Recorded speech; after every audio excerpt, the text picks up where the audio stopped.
Hello, everyone, once again. This is Rob, and welcome back to Media Awareness and another album review. This time of the new album from SiX by SiX entitled Beyond Shadowland, which I have been actually beholding. It's a miracle. I will explain that momentarily, though. Before I get to that, a quick reminder the fundraiser continues. For those of you unaware, I am a disabled individual and I use a motorized wheelchair slash scooter all day, every day for my independence, and I need your help. My insurance will not cover anything with regard to my scooter. They view it as a quote luxury item, end quote. Despite the fact that I'm unable to walk and unable to use any other type of scooter or wheelchair for that matter, only having the use of one hand and very limited at that. Also, I'm unable to walk whatsoever, so that eliminates any other means of mobility. I don't have a backup scooter. This is all I have, and I have to make it last. I do want to extend a gracious thanks to some recent contributions that did come in.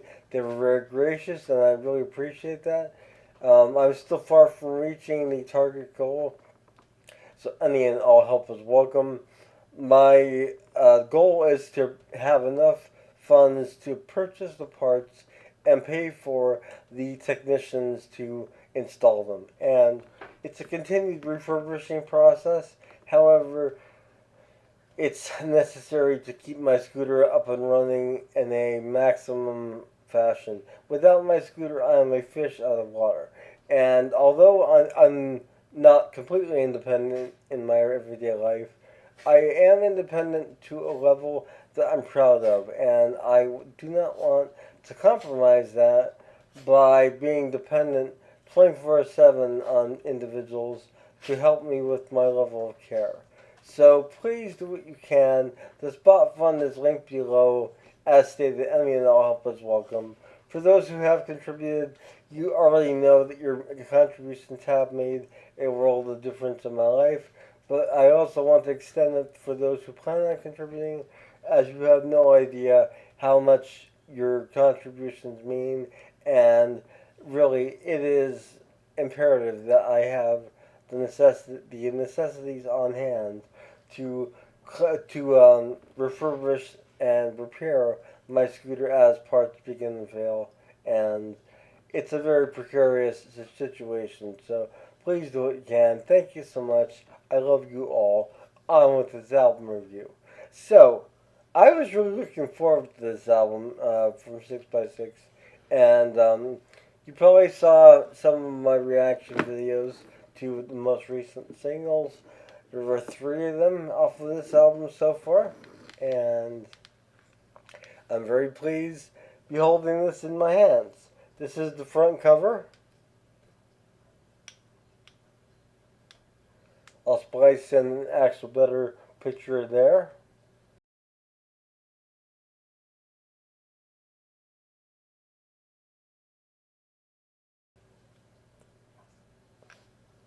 And this is the back with the track listing. Nice picture of the guys and the other label information pertinent to the actual album itself and its distribution. And of course, SiX by SiX is progressive rock, and it is a band, a supergroup, if you will, that consists of the amazingly talented bass guitarist and keyboardist Robert Berry, the outstanding Ian Creighton on guitar, and Nigel Glockner on drums. And on this album specifically, he really, really knocked me out. More so than the first album. He really seemed to have had some more leadway on this album in terms of his drumming.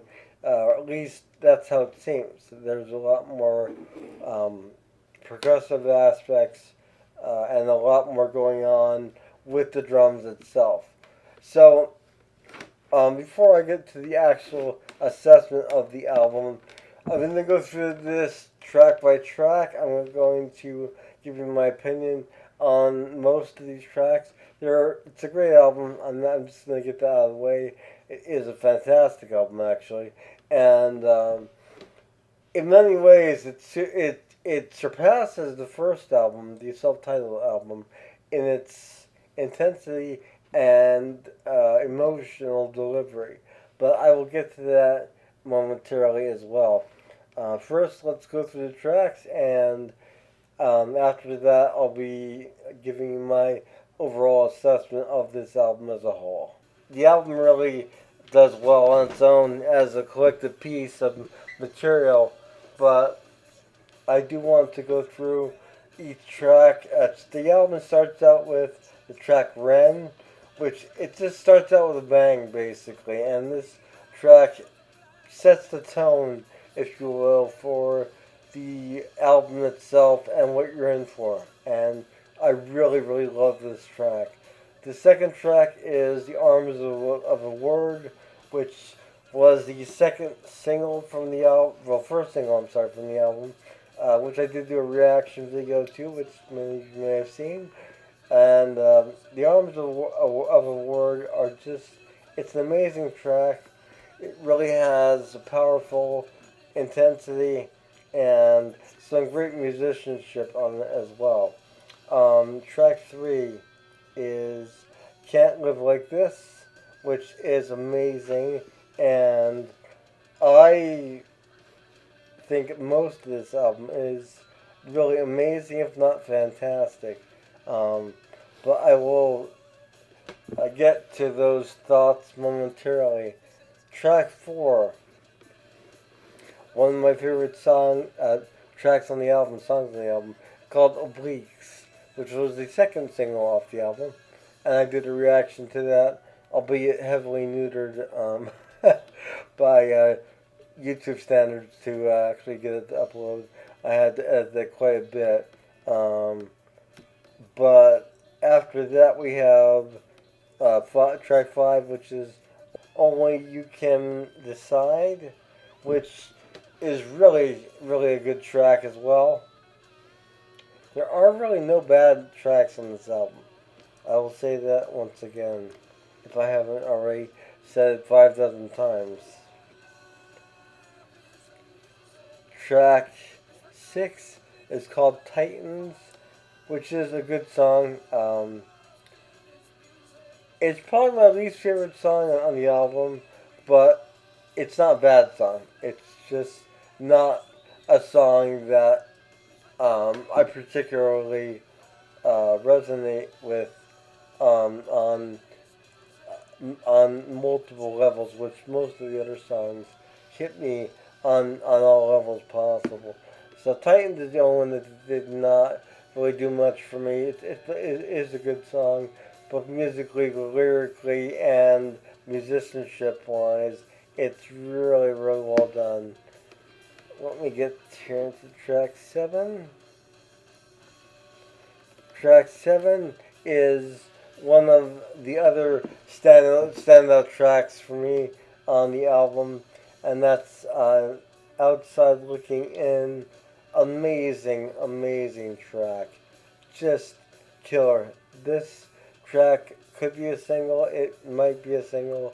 I wouldn't put it past the band, and I wouldn't even roll it out because it is that good.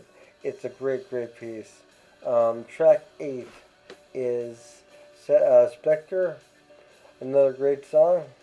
Track 9 is Symphonies, which is another amazing track, followed by track 10, which is One Step.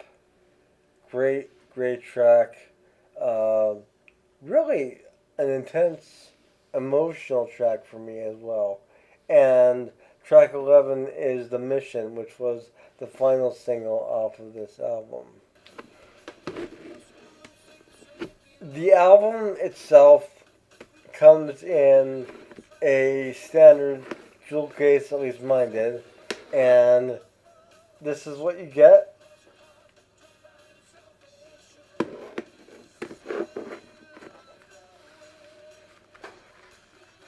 You have the back of the album,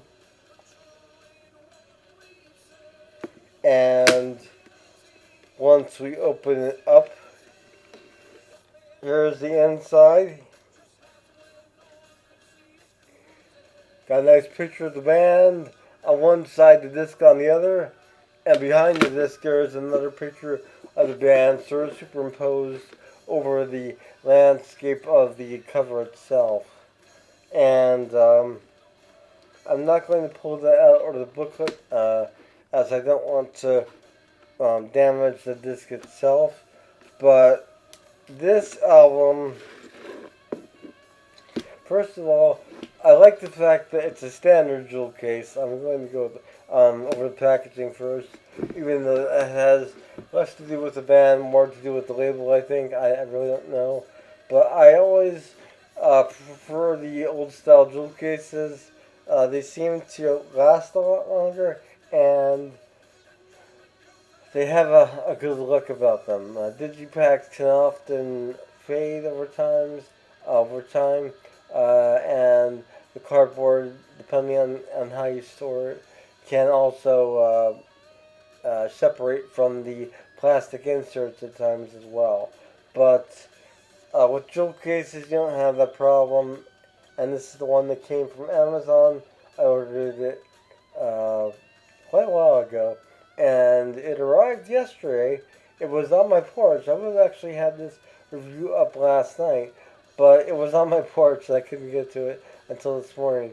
So I listened to the album most of the day today just to get a good feel for it, and really, really impressed with this as a whole. This is a great, great album. The production on this album is very solid. You have a lot of dynamic elements as far as the band and the overall mix of the instruments itself, which is definitely a pleasure to hear in modern day music. I think I've said it before with a lot of bands, as there are bands who really seem to forget how important production is to an album, and that's not something that 6x6 forgot. That they are very conscious of the production, and the album really sounds great. Yeah, everything is crisp, and there are just some amazing moments on the album musically as well. The band these guys really seem to be on the same page musically, and there is a chemistry there that is undeniable when you listen to it. And it's nice to hear because you don't always get that from bands. You'll get an album, it might sound okay, but it won't really gel on all levels. This album really gels, and you can tell that the guys in the band gel very well, and they're all on the same page, it would seem like, from the way the album does sound. Amazing bass guitar work from Robert Berry, and just some stellar vocals from him on this album as well. There are just some moments that really have me on the verge of tears. You know, I don't hide the fact that I'm an emotional person, and I don't really feel I should. And I'm not about to say that a song didn't move me to tears, or a movie, or a book for that matter. And in this case, there are some tracks that really move me to tears. Obliques is one of them. And this particular album really, really has those moments on it where there's vocal intensity, there's emotional lyrics being delivered, and amazing and just off the chart musicianship from all three guys.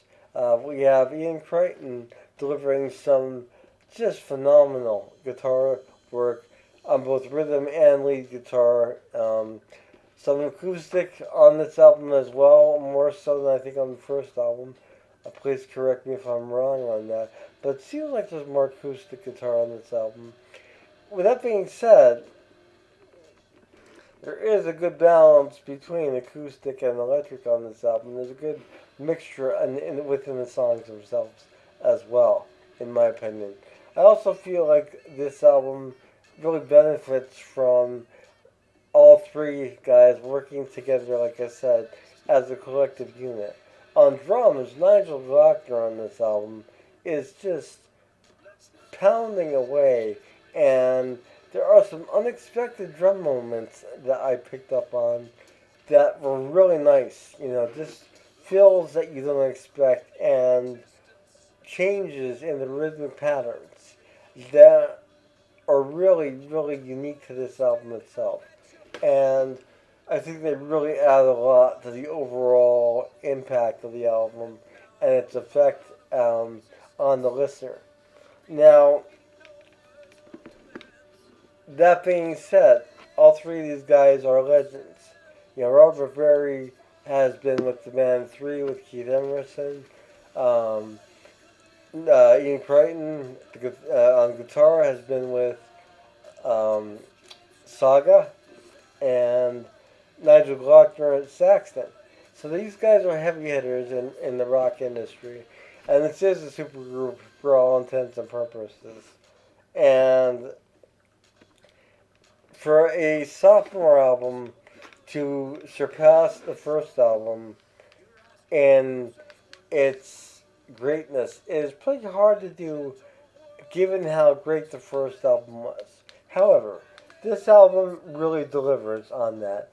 And it's, I want to say, marginally better than the first album.